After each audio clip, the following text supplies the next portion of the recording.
नमस्कार विद्यार्थी मित्रांनो, तुम्ही बघताय ही आहे डिस्टिलेशन असेंबली. ओके, डिस्टिलेशन असेंबलीचा हा सेटअप आहे आपला केमिस्ट्री लॅबमधला. हे असेंबलीचा यूज करून आपण डिस्टिल्ड वॉटर बनवतोय. डिस्टिल्ड वॉटर म्हणजे तुम्हाला माहिती आहे की impurity free water, pure water, म्हणजे याच्यामध्ये कोणत्याही कसल्याही इम्प्युरिटीज नाहीत असं वॉटर आपण बनवतोय आणि ते वॉटर आपण प्रॅक्टिकल पर्पजसाठी यूज करत असतो केमिस्ट्री लॅबोरेटरीमध्ये. तर हा जो तुम्हाला डिस्टिलेशन युनिट दिसतोय बघा, याच्यामध्ये तुम्हाला जो राऊंड बॉटम फ्लास्कसारखा जो काही चेंबर दिसतोय त्याच्यामध्ये काय केलेलं आहे आपण, हे साईडनं एक इनलेट वॉटर घेतलेलं आहे. बघू शकता तुम्ही, ह्या पाईपमधून इथे इनलेट वॉटर येतं आणि याच्यामध्ये थांबतं. म्हणजे ते जे आहे वॉटर आहे ते टॅप वॉटर आहे. म्हणजे ते टॅप वॉटरमध्ये लॉट ऑफ इम्प्युरिटीज असू शकतात, ऑर्गॅनिक इनऑर्गॅनिक इम्प्युरिटीज असू शकतात. तुम्हाला माहिती आहे वॉटरमध्ये chloride ion, magnesium, calcium carbonate, अशा काही इम्प्युरिटीज असतात आणि अदर काही ऑर्गॅनिक इम्प्युरिटीज असतात.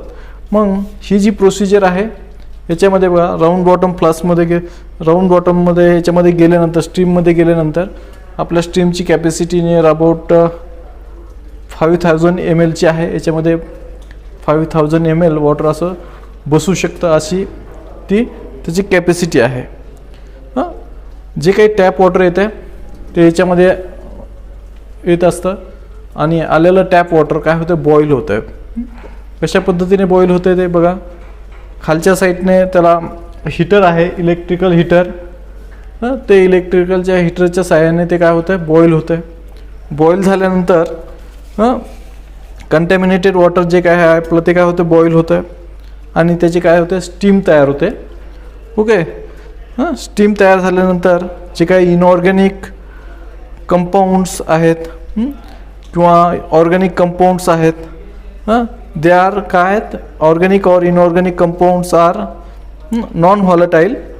Okay, they not evaporated with water and they are left behind. Okay, then steam, water is boiled and then evaporated, then steam is go through the condenser. After condenser, steam then cooled and condensed to form pure water. Okay, जी काय आपली fumes म्हणजे steam तयार झालेली आहे, वाफ तयार झालेली आहे, ती काय जाते कंडेन्सरमध्ये इकडे जाते वरती आणि ती वाफ काय होते, कूल होते, थंड होते. कंडेन्सरमध्ये दुसरा एक पाईप आहे, त्याच्यावरतून वॉटर आहे, ते वॉटर काय करतं, त्या स्टीमला कूल करतं आणि ते कूल झालेलं जे काही तुमचं वॉटर आहे, ते स्टीम आहे, steam then cooled and condense to form pure water. Okay, मग ते कंडेन्स होऊन कूल होऊन ते फ्युम्स कुठे येतात, प्युअर वॉटरच्या फॉर्ममध्ये तुम्हाला इकडे येताना दिसत आहे बघा. एक एक ड्रॉप ती स्टीम काय होते, in the form of liquid आपण काय करतोय, कलेक्ट करतोय. म्हणजेच ते आहे तुमचं डिस्टिल्ड वॉटर. ओके, मग डिस्टिल्ड वॉटर हे काय मोस्ट इफेक्टिव्ह आहे डिस्टिलेशन प्रोसेस. ही काय आपली distillation is a most effective and removing inorganic compound such as metals, chlorides और हार्डनेस. ज्या पद्धतीने वॉटरला हार्डनेस येतं आहे त्याच्यामध्ये कॅल्शियम कार्बोनेट, मॅग्नेशियम हे काय असतात, साल्ट असतात, त्याच्यामुळे काय येते, त्याला हार्डनेस येते. ते हार्डनेस आपण काय करतो, रिमूव्ह करतो. The boiling process is also called, in this boiling microbes are also killed and water is purified. Okay, this is about the distillation and this process of distillation is a simple distillation. हे काय आहे, एकदम simple distillation आहे, साधं distillation आहे. मग तुम्हाला माहिती आहे हा जो दिसतोय हा डिस्टिलेशन असेंबली, याच्या सेटअपमध्ये जे काही बॉईल होते वॉटर, ओके, ते कन्सिस्ट ते काय चेंबर आहे, boiling chamber, where the water is entered. Okay, water is entered from tap water Okay, then this water is heated and evaporated. This evaporated steam is collected through the condenser, and then these fumes or steams are cooled and then convert into a liquid. Okay, this is your water. Condensing coil or chamber, this is the chamber condenser. याच्यामध्ये काय होतात, तुमच्या जे काय वाफा येतात किंवा fumes येतात, steam येते, ती इथे काय होते, कंडेन्स होते. म्हणजे जे काय हॉट फ्यूम्स आहेत, स्टीम्स आहेत, तिथे काय होतात, कूल होतात, आणि त्याच cool steam in the form of water काय होतात, रिमूव्ह होतात. In the form of water आपण काय करतो, त्यांना कलेक्ट करतो. ओके, अशा पद्धतीने ही आहे डिस्टिलेशन असेंब्ली. आणि याच्यामध्ये तुम्हाला हा जो पिंक कलर दिसतोय, तो पिंक कलर कशामुळे आलेला आहे, त्याच्यामध्ये आपण KMnO4 पोटॅशियम परमॅग्नेट हे ॲड केलेलं आहे.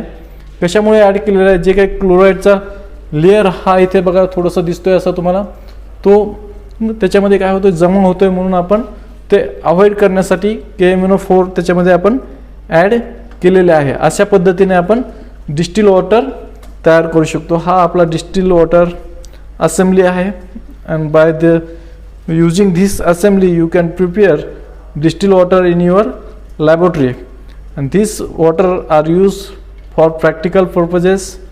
ओके, बघा तुम्ही बघू शकता हा सेटअप. हा जो आहे इनलेटचा पाईप आहे, म्हणजे हा पाईप कडून बघा हा टॅप वॉटर, नळाचा टॅप वॉटर आहे. हा इकडे वरती असा गेलेला आहे कंडेन्सरमध्ये. आफ्टर कंडेन्सर हे काय होतं, कंडेन्सर फुल झाल्यानंतर एक लेवल मेंटेन होते त्याची वॉटरची, आणि हा जो आहे एक्सेस वॉटर हा परत वॉटर लेवल मेंटेन करतो, आणि जो काही एक्सेस वॉटर आहे आपला तो हा आउटलेटच्या सहाय्याने काय होतं, आपण बाहेर काढतोय. ओके, आणि हे जे कंडेन्स बॉईल झालेलं वॉटर आहे ते वेपर्स और in the form of steam ह्या कंडेन्सरमधून कूल करून परत इथे काय होतं, in the form of liquid, means this is our water, distil water. And you can collect this distilled water. I have collected in can, near about half can I have collected. Okay, in this way you can prepare distilled water or collect the distilled water by using this distillation assembly. बघा the temperature सर्व काही maintain केलेलं आहे. ही अशा पद्धतीने काय आहे, distil water assembly आहे. आणि हे डिस्टिल वॉटर आपण प्रॅक्टिकलसाठी आपण यूज करणार आहोत. Okay, thanks for watching.